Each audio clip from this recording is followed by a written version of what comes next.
ఏదైతే మత ఉద్వేగాలు రెచ్చగొట్టి మత విద్వేషాలు రెచ్చగొట్టడం ఒక ఎత్తు, రెండవది నరేంద్ర మోడీని హిందుత్వాన్ని దారుణంగా అవమానించడం మరొక ఎత్తు. ఈ అంశంలో నరేంద్ర మోడీ ఆర్ఎస్ఎస్ మీద వేసిన కార్టూన్ అంశం, హేమంత్ మాలవీయ అనేటటువంటి కార్టూనిస్ట్కి సంబంధించినటువంటి వ్యవహారం మీదన ఆర్ఎస్ఎస్ కార్యకర్త వినయ్ జోషి కంప్లైంట్ ఇచ్చారు. తనని అరెస్ట్ చేయాలి, సోషల్ మీడియాలో అభ్యంతరకరమైన విషయాలు అప్లోడ్ చేస్తున్నాడని. అయితే ఆ విషయం మీద అక్కడ అతన్ని అరెస్ట్ చేయకుండా ముందస్తు బెయిల్ పిటిషన్ వేస్తే అతనికి మధ్యప్రదేశ్ హైకోర్టు ముందస్తు బెయిల్ ఇవ్వలేదు.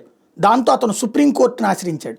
ఇక్కడ సుప్రీంకోర్టు ఈ సందర్భంగా కీలకమైనటువంటి వ్యాఖ్యలు చేసింది.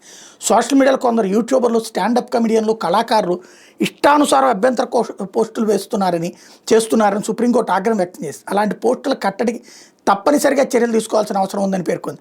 సోషల్ మీడియాలో ఏం చేసినా ఏం చెప్పినా చెల్లిపోతుందనే ధోరణి పలువురిలో కనిపిస్తోందని ఆందోళన వ్యక్తం చేసింది. ఇటువంటి ఘటనలు తరచుగా చోటు చేసుకుంటాయని మండిపడింది. ఇప్పుడు దాంతోపాటు భావ ప్రకటన స్వేచ్ఛను దుర్వినియోగం చేయొద్దని హెచ్చరిస్తూ కార్టూనిస్ట్ హేమంత్ మాలవీయకి అరెస్ట్ నుంచి మాత్రం రక్షణ ఇచ్చింది. అయితే ఇదే విధంగా సోషల్ మీడియా అభ్యంతరకరమైన పోస్టులు షేర్ చేస్తే చట్ట ప్రకారం అతని మీద చర్యలు తీసుకునే అధికారం రాష్ట్రానికి ఉందని జస్టిస్ సుధాంశు దులియా, జస్టిస్ అరవింద్ కుమార్తో కూడిన ధర్మాసనం చెప్పింది. అంటే ఓ పక్కన చెబుతూనే, హితబోధ చెప్తూనే మరో పక్కన అతనికి బెయిల్ ఇచ్చేసింది. మరి అప్పుడు ఇంకెక్కడ ఉంటుంది?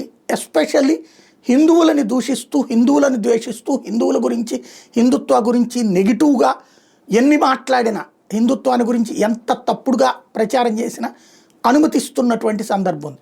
అదే ముస్లింలకు సంబంధించిన, క్రైస్తవులకు సంబంధించిన ఏదైనా తేడా చేస్తే వెంటనే వాళ్ళ మీద కేసులు నమోదు చేస్తున్నటువంటిది, వాళ్ళని అరెస్టులు, బెయిళ్ళు నడుస్తున్నటువంటి బోలెడు.